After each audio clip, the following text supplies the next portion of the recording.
My husband said back in 2012, when I discovered this lifestyle and I was thinking about it, he said, I'll do it, but only if it tastes good. And I think at the end of the day, most people are that way. And so here you are, you have the science, you have the knowledge, but then you learn how to make it taste good and how to share that with others. And so you are actually going to preparing something for us today. And I would love to see what it is that you're going to make. Yeah, definitely. So what I have for you guys is it's a green apple beet quinoa salad. There's recipes on my website, but I'll also share it with you, Amy, so you could distribute it to your guests. And basically, it's a great salad, and I'll be preparing it for you guys.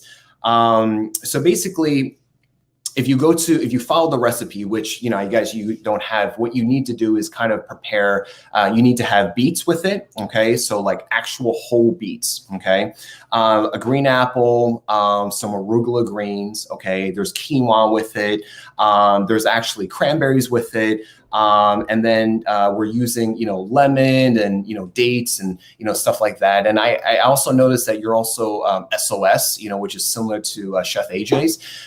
So I've done my best to kind of, just kind of cater to your audiences, because, there's some, vegans or whole foods plant-based that may or may not follow, SOS, meaning salt, oil, and sugar, right?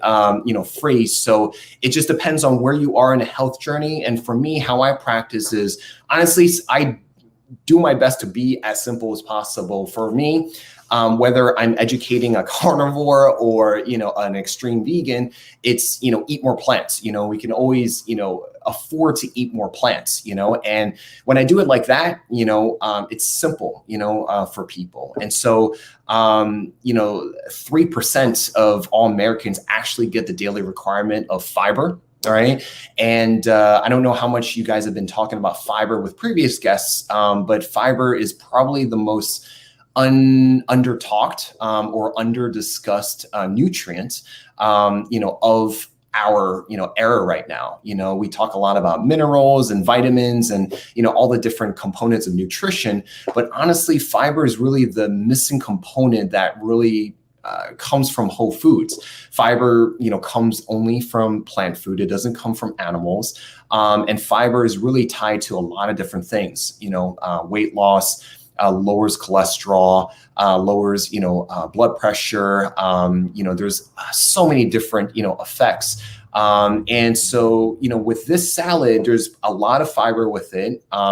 Your daily requirement, we definitely advocate upwards to 30 to 40 grams. The RDA recommendations, the new updated one is around 28, but the average American actually consumes around 15 grams. So, here, what we're going to do is that we're going to do a green apple beet quinoa salad. So what we're going to do is that in preparation of the actual beet, we're not using cans, and we're not using, any processed whittled down. So we're actually using actual beets.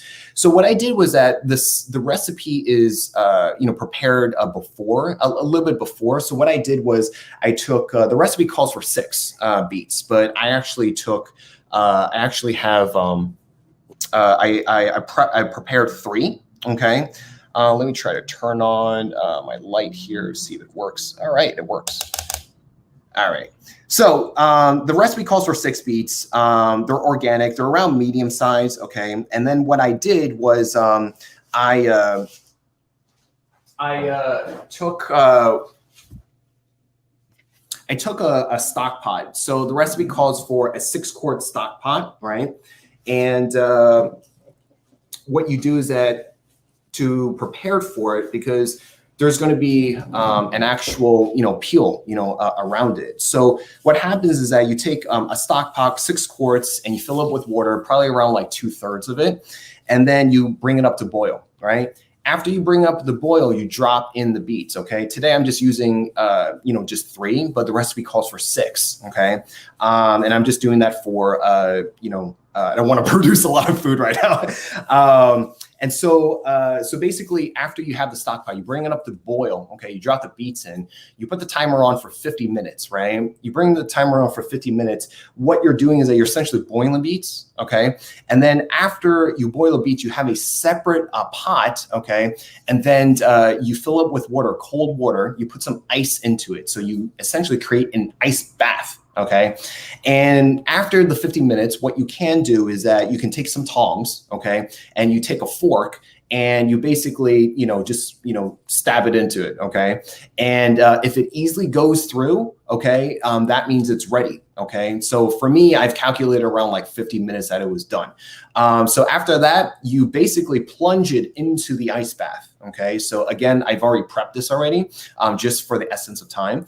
And once you go into the ice bath, you just, maybe like 3 or 5 minutes. And so, and then you take, you just kind of, ladle it out and then you set it aside. So this process, what I'm about to do is that the reason why you do that is because you can actually, be able to have the skin, and be able to, rip the skin off like this. Okay.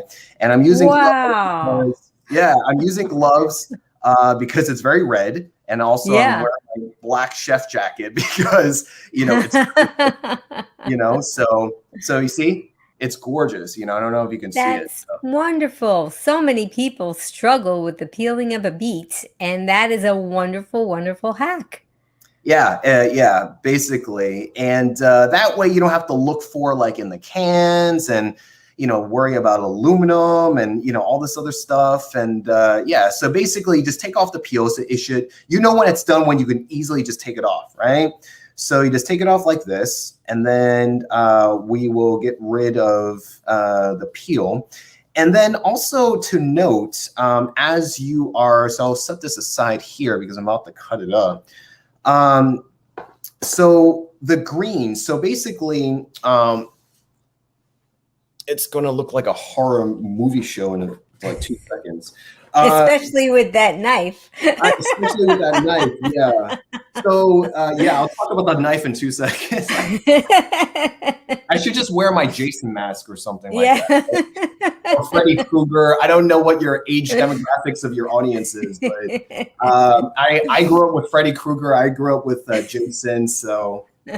or Michael Myers, I don't know. So, okay, so you do that, right? And then what I wanted to tell you was the beet greens, right? So the green, so you have the entire, beet. So you go to the store and you pick up, beets. You have the beet greens. You could, snip them, wash it, and then boil it. So you keep the greens is what I wanted to say. You don't discard them because there's a lot of nutrition in that. And let me just wash the bucket real quick.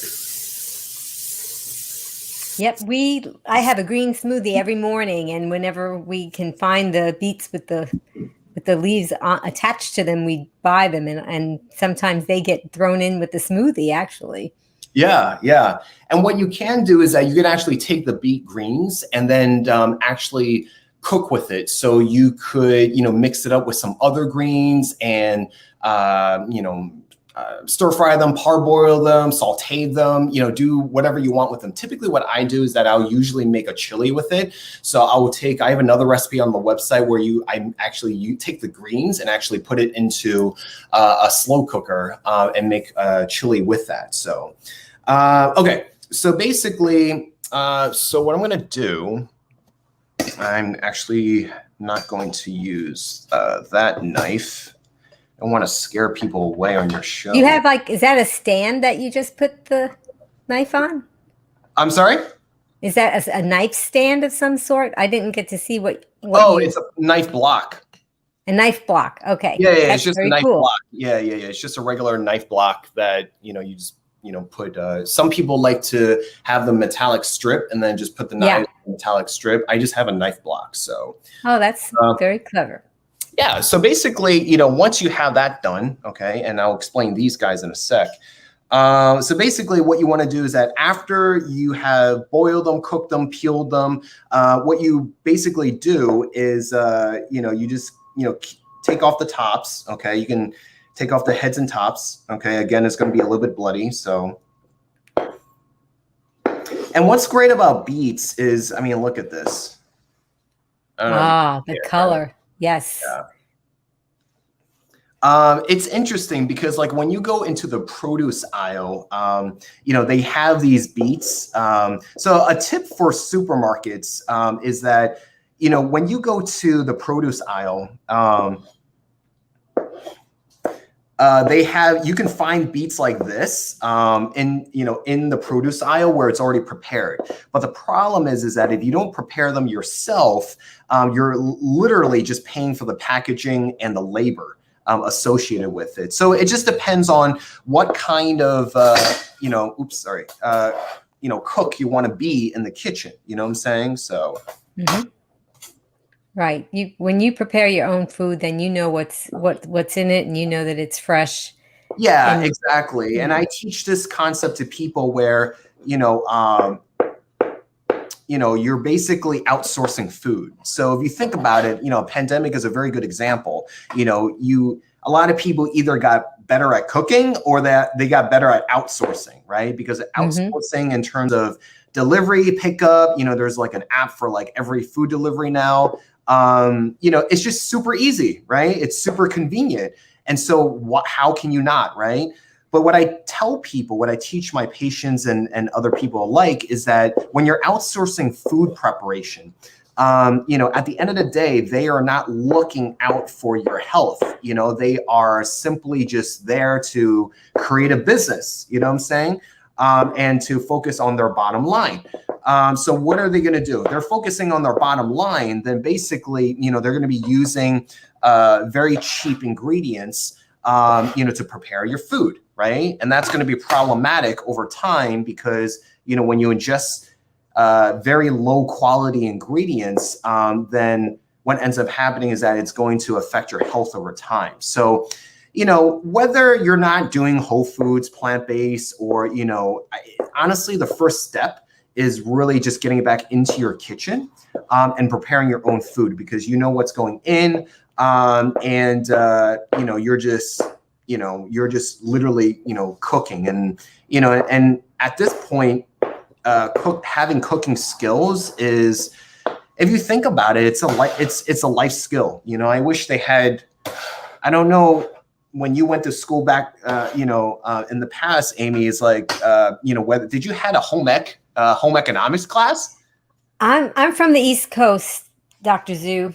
I grew up and so the schools did not have very big budgets for things like fine arts and cooking. So I did have a cooking class, and there wasn't enough budget for food. So I think that we learned about recipes and so forth and how to break down what measurements were, and we just did a lot of that. And I think that we only cooked one thing, if you want to call it cooking, and it was actually following a recipe for peanut butter and jelly sandwich. Oh, no. So it was very sad. And if I ever win the lottery, I just want to go back to those schools and help them fund their fine arts and their cooking and so forth. So I totally understand. I totally understand what you're saying. I wish a lot of people, can go back to school just for cooking because that way they can get, better focused on their health. So, and then also, you get to do this with others. You do this with your family members. I mean, if you are living with others, you get to, establish that rapport. You know what I'm saying? So, basically, yeah, go ahead. I agree, because food is what really brings us all together. And some people think that they have to go to a restaurant in order to make that happen, when they have a kitchen and they have an opportunity to get their friends and or family together and do food prep, because food prep can be fun. And people sometimes might get intimidated by knife skills. I know for me, I wasn't very good at cutting up vegetables and so forth, but since I've been doing it since 2012, sometimes I watch my hands cut up vegetables. I'm like, oh my gosh, who's doing this? It can't be me. But it's just that you keep doing it over and over again, and then of course you get to watch professionally trained chefs like you cut, and you get to learn skills that way as well. And after a while, you get faster at cutting and you get better at it. So it Yeah. can be So intimidating at first, but after a while you get used to it, and it's fun with other people. yeah, definitely. And so like, it's important. I definitely say, if you're getting back into the kitchen, I actually made a course, an audio course on how to get started on whole foods, plant-based lifestyle. And so like I teach on that course, I talk about, how do you prepare your pantry, your kitchen, your fridge, your freezer? How do you orient your kitchen, in terms of where to go and where to put stuff? And we talk about appliances and, talk about, all kinds of food groups. So the biggest thing is honestly investing in a good knife, good cutting board, a pan, a skillet, a pot, a stock pot, and then, knife skills is important. I think that, I've had my share of scars. As long as you're not missing a finger, you're good. So, I would say, so basically, what you basically have is this, right? So, that's the apple and the beets. And so the next thing is, you're going to take a cup of arugula. Okay. Now, the cup of arugula, it's basically, you can cook it down. You could, parboil it and cook it down. Some people like it, some people don't like it. So, for this salad, I'm just not going to parboil it and just, throw just a cup of it. So basically, arugula is great. Arugula, in addition to beet greens, they are, let me get. That's the thing, and you're having a lot of color in this salad too, which is so important to. They say eat the rainbow, and it sounds cliche, but really that's it so really important. is. Really is. Eat more plants and eat the rainbow is really the best thing you can do. So I put a cup of arugula. This was not parboiled, but you can parboil it if you want, just to kind of break down for people that are not used to arugula. Maybe some people the freshness might be maybe a little bit off-putting for them. When you're eating arugula, it's a little bit peppery. It can come off bitter, a little bit pungent for people. So maybe they're not used to it. So parboiling it, it breaks down a little bit. But what's great about beet greens, beets, and arugula I wanted to mention is the nitrates, right?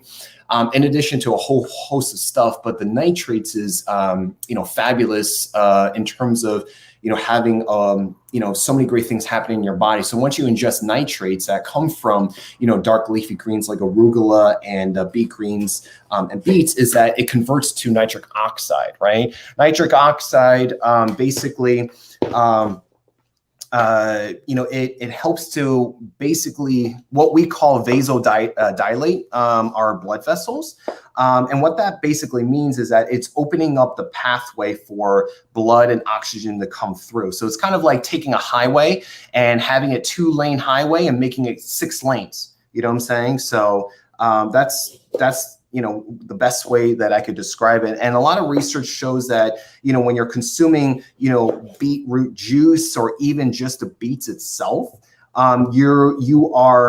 they find this with runners and athletic performance and endurance. It actually helps so much more with that. You know what I'm saying? So what I'm going to do is that I'm actually going to juice my own lemons, and instead of actually having the store-bought, the concentrate, which tastes kind of weird to me. So because I think we put the preservative to kind of keep it. So the next step is to create 5 tablespoons. So basically, I'm just juicing my own lemons here. So. And some of the things that you're doing seem like they would be a lot of fun, that if you had your children or your grandchildren or somebody else's kids in the kitchen with you, like a child could do that, and that would be fun. Or peeling the beets after they've cooled off. These are things that they could help out in the kitchen, and just getting everybody in the kitchen instead of one person prepping, and just socializing and gathering and feeling good about how everybody pitched in and helped. Definitely. And so, basically, I'm just doing this. And And I totally agree with you. It's you know, what you want to do is create an atmosphere where everyone can join in, because you know, when you look at other cultures, it's a very family, you know, collaborative effort. You know, you definitely enjoy food more with, you know, your fellow family members. You know, you can quote unquote break bread with, you know, your enemies or people you don't like. You know, food just makes everything better, in my opinion. So I'm just juicing the 5 tablespoons of lemon. And then I'm going to get the blender ready, because we're going to move on to the next component of it. So just give me 1 second.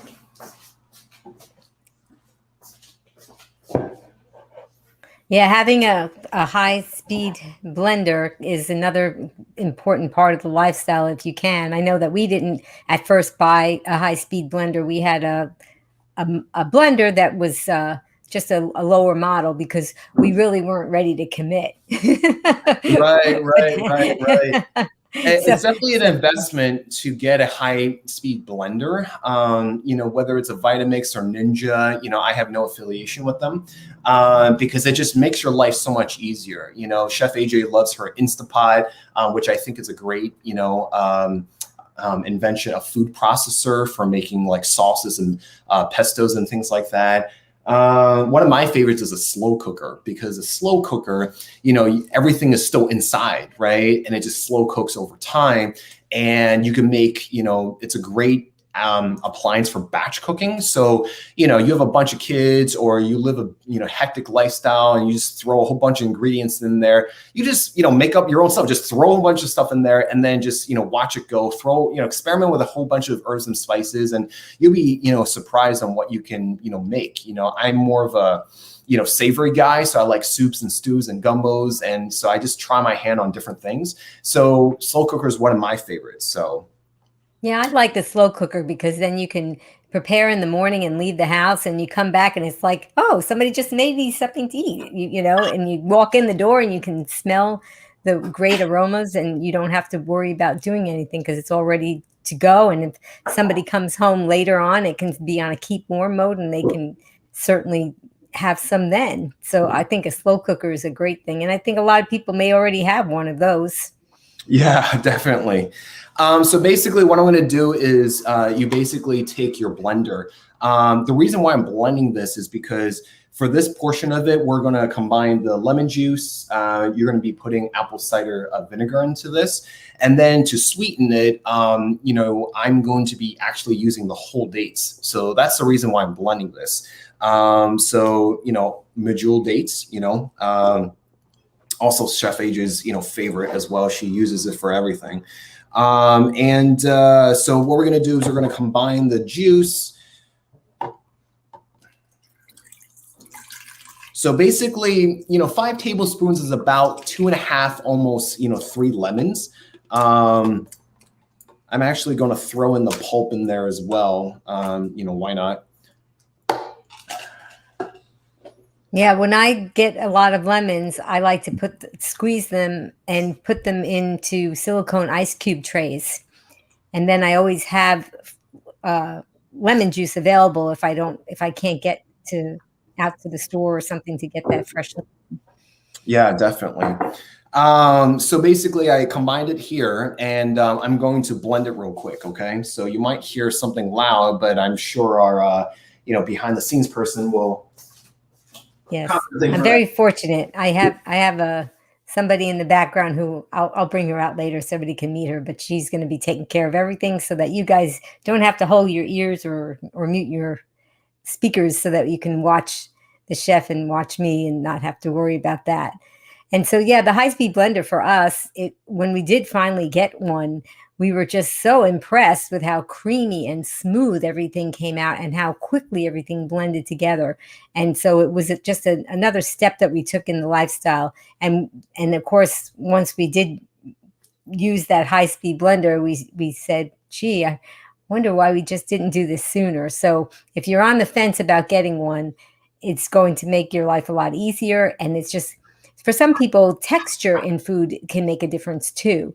So some people don't like a gritty kind of feel. and they say, I don't like the way it tastes. And usually it's not because of the taste, it's because of the texture. And so a high speed blender like a Vitamix, it will make the sauce or whatever you're making a lot creamier. And for me, of course, though, I like to drink green smoothie every day. And I don't know what I would do without my Vitamix. All right. So basically what we have after is that, after you blend it. So again, this is juice, apple cider vinegar, and the dates, just follow the ingredients. And the reason for this is because, if I'm following your SOS, a vinaigrette is usually, part vinegar, part oil, and some sort of binder like mustard, spicy mustard, honey mustard, things like that would be something typical. But instead of that, I swapped out the oil. If you're focusing on weight loss, you could do this. But, if, you want to do an alternative, this is what I've done. And it actually turns out pretty good. So basically you just kind of, pour it on. Okay. And what's great is that because there's so much lemon juice in here, what's going to happen is that it helps prevent oxidation, keeps it fresh, smells amazing. I wish they brought back smell-o-vision, but or ideally, yeah, that's great. Ideally, I could FedEx, sample to everyone, and basically. And what I love about this lifestyle, especially the dressings, is that because before I started eating this way, and I of course I wasn't as slim and trim as I am now, but I was so conscious about, I just have to get that dressing on the side because I know that that's probably not as good for me. And I would just try to sparingly put a little bit of dressing on my salad, just enough so that it would be palatable for me. And I just love how you can just drench a salad with dressing and not even worry about it. So basically, I'm also going to have raw sliced almonds. Okay, you can get this like pre-done already. Just to kind of add to the garnish. Which also elevates the texture, some crunchiness. Almonds are. Let's see, and then also I've also pre-cooked quinoa. Just for the essence of time. I'm using golden yellow quinoa, okay? And then this helps to kind of, bind everything together. So you take 1.5 cups of any kind of quinoa, to be honest, because at the end of the day, it's going to become red. So, I just used the yellow one as well. So we're going to combine that here.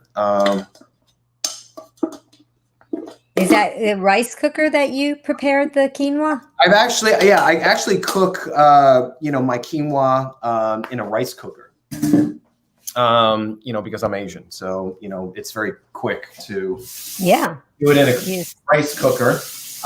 You could certainly do this on a stovetop. You just kind of read the packaging, of the quinoa and just follow the directions. And then, so this kind of helps to kind of bind up all the liquid. And also, it elevates the texture. It's also soft. Quinoa is great. It's basically a complete protein. One of the very few plant-based items that actually are a complete protein. A lot of fiber, a lot of omega-3s. And then it's great it's very versatile as a culinary ingredient because it soaks up all the flavors of, whatever you're using. So for me, I like to make, if I'm cooking by myself, usually I like to, make a base of brown rice, a combination of brown rice and quinoa. And then I just use that as a foundation for many meals, So if you're batch cooking, different kinds of meals, you just kind of, pour it on. So I'm a big fan of Mexican cooking, Indian cooking, Asian cooking, Thai, things like that. And you just kind of pour it on, And so, you get your grains, you get your fiber, you get, being Asian and Chinese in heritage, we started off with white rice, then we slowly, evolved to brown. And then, I actually don't eat that much rice anymore. So, on occasion, we do. And the reason why we, as a cultural factoid is we, eat family style, for a lot of Asian cuisines. Asian cultures is very family style. So you have a lot of dishes in the middle of the table, and then you're just, taking from it, right? And so the bowl of rice is actually to really balance out the heavier flavors of cooking. So that way the flavoring when you ingest it is like, just perfect. So that's the reason for the rice, and it's a very cultural thing.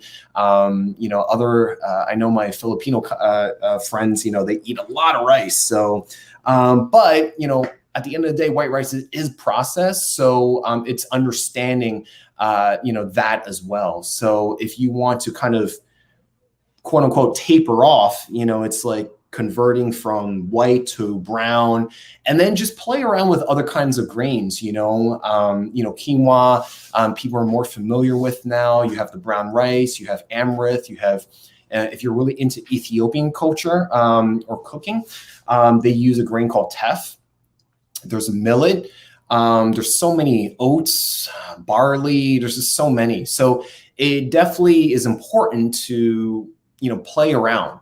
Cooking is supposed to be fun, experiment, what I'm saying, and just, play around. And my opinion, a recipe is really meant to, be that foundation and just kind of adjust to your palate, what I'm saying? So you don't have to be word for word. And that's why, I'm more of a cooking guy than a baking guy, to be honest, because baking is very precise. I'm more of a wing it type of guy. So, definitely take any type of recipe that you come across and just make it your own, to be honest. It's like taking a song and, making it your own. So, so that's pretty much it. I don't think I'm missing anything. Yeah, so we're good. So actually, it turns out that, the fresh arugula, does very nicely, what I'm saying? So, the recipe does call for a parboil, but, you could do it fresh as well. So, yeah, so I can, ladle this and... Well, that's great. And I think some people would like to experiment a little bit. They say that you should try to, it's not just about eating the whole foods. It's about trying maybe even once a week, if you can find something that you haven't tried before and add it into what you're eating, because we need to get fiber, but the fiber is different and the nutrients are different in each of the plants. So what you'll get from a beet is going to be different than what you'll get from a strawberry. And so for some people, if they haven't tried arugula or beets, this is a really great opportunity.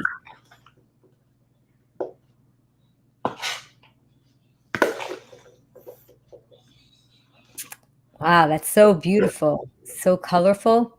Yeah. I don't want, and not the best lighting, but I will show it in a second. So, so I think yeah, that is beautiful. So yeah, I mean, definitely try this one at home. It's packed with so much nutrition, and it will definitely get you full. I think one of the misconceptions about whole foods plant-based eating or just eating plants is, people think of it as, oh, doc, I'm just going to eat a salad and I'm just going to eat rabbit food all day long. And I tell them, well, yeah, if you could do that if you want, but, it doesn't have to just be that, what I'm saying? So, you could, try, different kinds of recipes here. I know Gregor, Chef AJ, a whole bunch of other great people have, just beautiful, recipes. And we do eat with our eyes. So, I think plant-based cooking has come to a point where, you can pack it in nutrition, which was the original focus, but also make it flavorful, make it very palatable to the eye, very attractive to the eye. And, know that it's doing good in your own body. So my takeaway for you guys is, don't be scared to go into your own kitchen. Definitely try, a couple things. Start off with basic appliances that are durable and just try it out. Find some recipes, online, go to channels like this, and just try it out. You'll be pleasantly surprised. So. Yeah, so maybe you want to tell us a little bit about maybe the knife that you used, or both of the knives, actually. So do you have many knives in your kitchen? Yeah, I mean, I have many knives, but I mainly just use a chef knife. So basically, I have a Japanese knife. So basically, this is a chef knife. This is more of a Japanese style knife. This is chef knife is pretty much anywhere from like 8 to 12 inches. It's supposed to be, just has one glide. It's not serrated like a bread knife. Let me see. This is a bread knife. Okay. Mm-hmm. And, honestly, just having one knife, it has so many functions to it. It can slice, it can dice, it could mince, and it's really about the technique, honing down your technique, keeping it nice and honed and sharpened. Honed is basically using a honing stick to hone it. And what that means is that you're bringing the edges, together, right? So ideally, it's best to hone your knife before every meal preparation. That's the ideal. And then to sharpen it, you need a sharpening stone. And that's, more of a complicated process, which I won't go into, but I'm sure you can easily, YouTube that. You're basically wetting a stone and you're just angling it, typically around 15 degrees. And what it does is that it really, really sharpens it. So it's important to kind of, maintain it in that manner. Definitely do not put a knife into the dishwasher, keeping it safe, keeping it away from children or people, maybe more clumsy. I mean, honestly, it can be your best friend, you know what I'm saying? And, similar to like a stethoscope, it's the only thing that we bring with us, to anything. A funny story is that when I was doing more of the in-person conferences and demonstration, I actually mistakenly brought my chef knife through the security when I was traveling. And, the TSA guy, he's like, "What is that?" And I said, "Well, that is something that's not supposed to be there. So I will check it in." So that was, I just forgot. It was like a long night. And, I think I was catching a red eye. And, so I was bringing it because sometimes when I do these, I started out doing culinary demos. My first culinary demo was about 5 years ago. And that was in a barren hotel room. And it was nothing but 4 walls, no sink, nothing. And so I just remember all these different traveling escapades that I've had. And so, the knife is something that I hold near and dear. So definitely find one that you like. The good feel of it, things like that. Go to like maybe a Williams Sonoma or maybe like a Sur La Table. Really speak to a professional. Get a feel for it. Don't just click on something on Amazon and buy it. Definitely, it's one of those purchases where you want to purchase in person. Yeah. So, just to do that. So, yeah. Yeah, I remember sometimes when I'd be traveling and I would have a equipped kitchen, and those knives, if they're not sharp, I think they're sometimes more dangerous than a sharp knife. So, and then when you get, so there have been times when I would think to myself, maybe next time when I travel, I think I might want to bring my knife with me. So that's a good idea. It wasn't that crazy of an idea after all. Yeah. And I I rather trust my own knife than another knife, you know what I'm saying? So that way it just kind of takes, the stress of, not knowing what kind of knives, whether they're sharpened or not.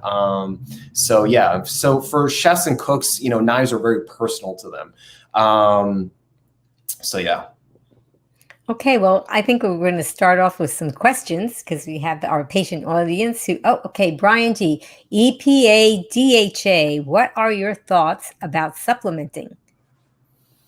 Yeah, so I would say with supplementing, nowadays, what you find is that a lot of the EPA and DHA omega-3s, the 6s and 9s, within our bodies, there needs to be an optimal, ratio. And, supplementation, the reason for that is because, over time, the way American society has evolved and our standard American diet, or the SAD diet, that has pretty much been the foundation of a lot of different things that we face, high blood pressure, heart disease, it's contributed a lot for that, right? What it does is that the components of a SAD diet has been more pro-inflammatory. So what that means is that you have, for instance, in regards to omegas, it's more of the off balance of omega-6s, versus 3s, right? And that leads to a more pro-inflammatory state. So chronic inflammation is not our friend. Inflammation is our friend in terms of injuries and things like that, but chronic inflammation is not our friend, and it creates the foundation of a lot of diseases that manifests in people that have medical issues. And so when you're supplementing, I would definitely opt for supplementing more of a plant-based. Omega-3s that come from fish and fish oil, krill, things like that. There's a lot of studies we find that it's not really helping us, in terms of preventing, heart disease and things like that, which originally was supposed to be promising.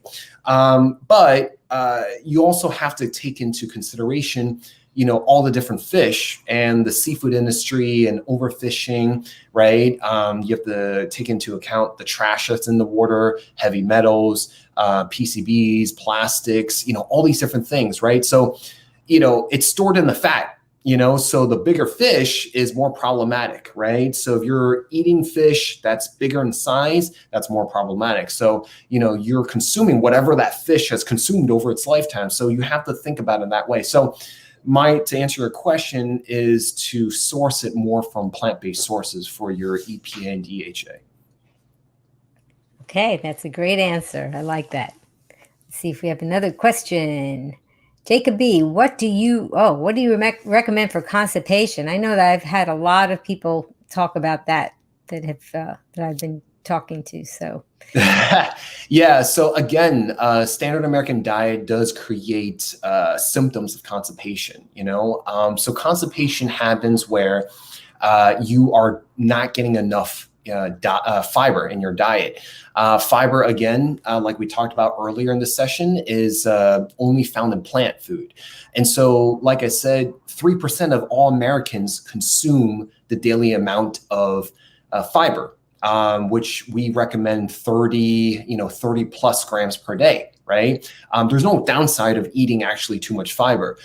There is a lot of downside with eating too low of fiber, which the average American gets around 15 grams. So, what I would say to that is that when you have low fiber, you are not having the components of fiber, which is insoluble and soluble. So the insoluble fiber component is the roughage of plant food. And it's kind of like a scrub pad of, when you're washing dishes, and just like cleansing and scrubbing your intestinal linings. And really, it helps with, fat digestion, and stuff like that. And, when you're eating enough fiber, you're going to be less constipated. And a lot of people don't make the association that, constipation leads to, really tough times on, the commode, the toilet. You're going to create hemorrhoids because you're just bearing down too much. It's just a whole host of issues, and it leads to a lot of, other issues as well. So just increasing fiber, you can have fiber supplements, but that's not ideal. You know what I'm saying? So getting fiber from the recipes that, we're displaying for you today, from, other types of whole foods, plant-based recipes is your number one go-to.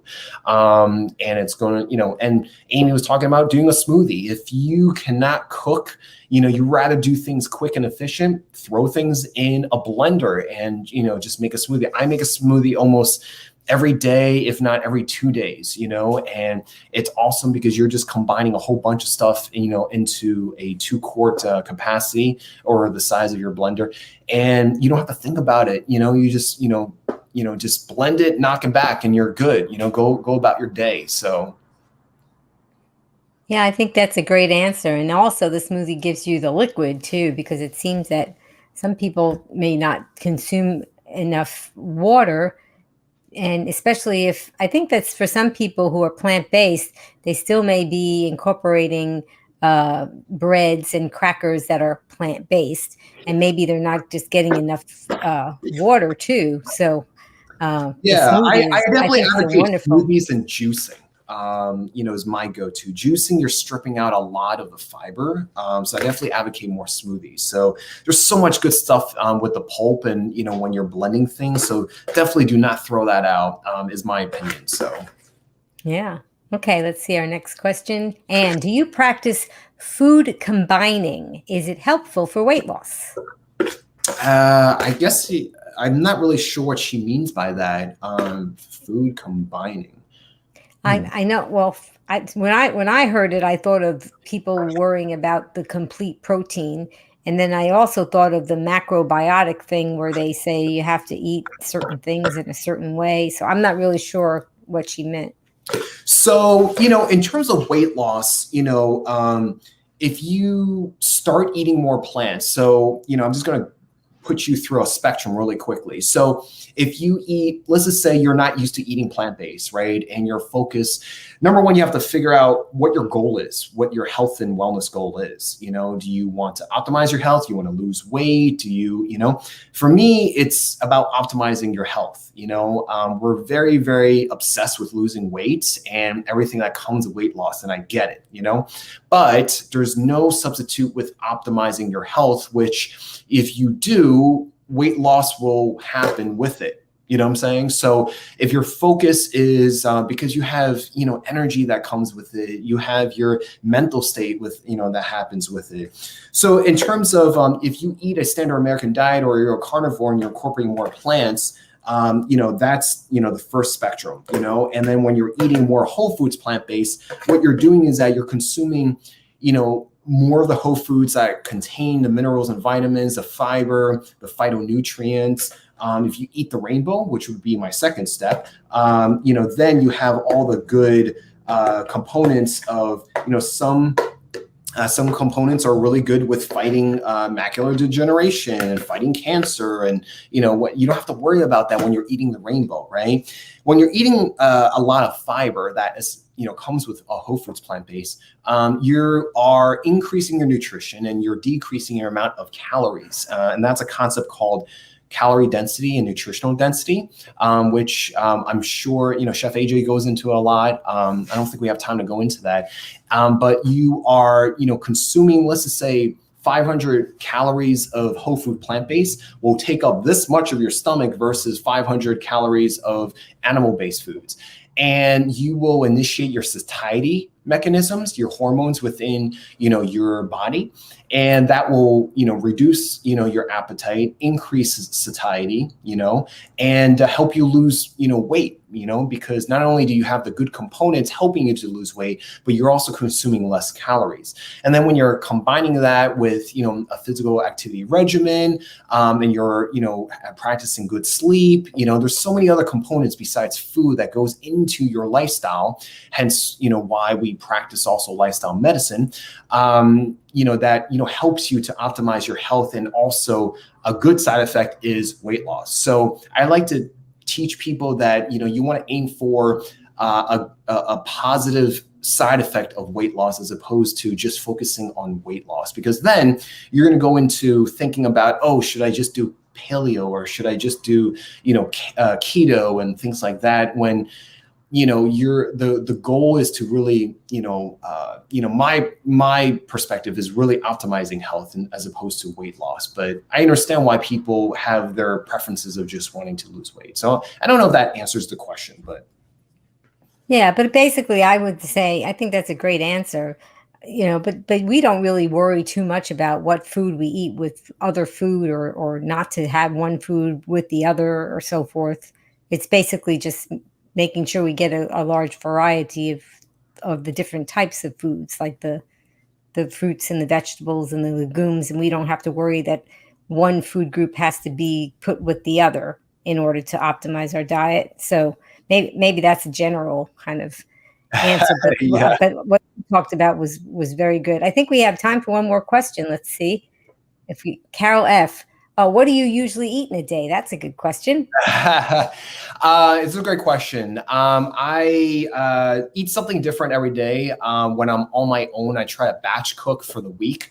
I don't eat that frequently. I usually just eat, once or twice a day. I used to eat 3 times, and I used to graze, which we don't really talk about. We talk about the quality of food a lot, but we don't talk about quantity, and that's like an entirely different topic.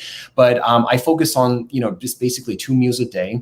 I usually batch cook, for the week. And, I don't cook every day. So I cook like every other day or every 2 days, because I pretend I'm cooking for a family. And then I'm just, eating the same, leftovers. I usually would cook 2 recipes at a time, so I could, basically not get bored. So that way, like, I can prevent, grazing, and things like that. So, but basically, I love a lot of ethnic, cooking. So I eat a lot of Asian cooking, Chinese cooking, Mexican food. I dabbled in, cooking my own Ethiopian food. I love, let's see, Italian cooking. I don't eat too much. But again, I'm a big, soup and stews guy. I'm a very savory guy. So, I like dishes like that. So I just play around with different things, salads, so, but soups, I do a lot of stir fry saute dishes, and just kind of dabble in a lot of cultural dishes, because honestly, Mexicans, Indians, Chinese, Southeast Asian, recipes, they do very, very well in terms of understanding more plant-based fare. So if you have a question, definitely go towards those cultures. So. Well, that's good advice. And yeah, it's nice to have a lot of variety, and you can take, it's basically in the sauce and the seasoning. So you can just take any type of vegetable and you change the sauce and seasoning, and now you just visited a different country. And so you can definitely get variety like that. Wow, the time just flew by, and I'm just so glad that you joined us today, Dr. Zhu. Is there anything else that you wanted to tell our audience? Yeah, definitely. And, I'm very humbled. Thank you so much for joining me and, coming into my kitchen. For those of you that are interested in the summit, I will send you guys a special discount, just for your audience. So you can, get yourself started. We have a Facebook community. And so we just want to be able to provide something where you can continue the learning, right? It's great to watch one thing one time. But, just repetition is, you got to practice. And, whatever you can, choose whatever lifestyle goals, but it's really about maintaining that, right? And having that as a routine and part of your lifestyle, and just making it where you don't have to think about it, so it just becomes, secondhand to you. So definitely I will give you that discount. Just wait for that after, and just find it in the show notes. And, thank you so much, Amy, for having me on my on the show. And it's been a pleasure, being able to entertain you guys.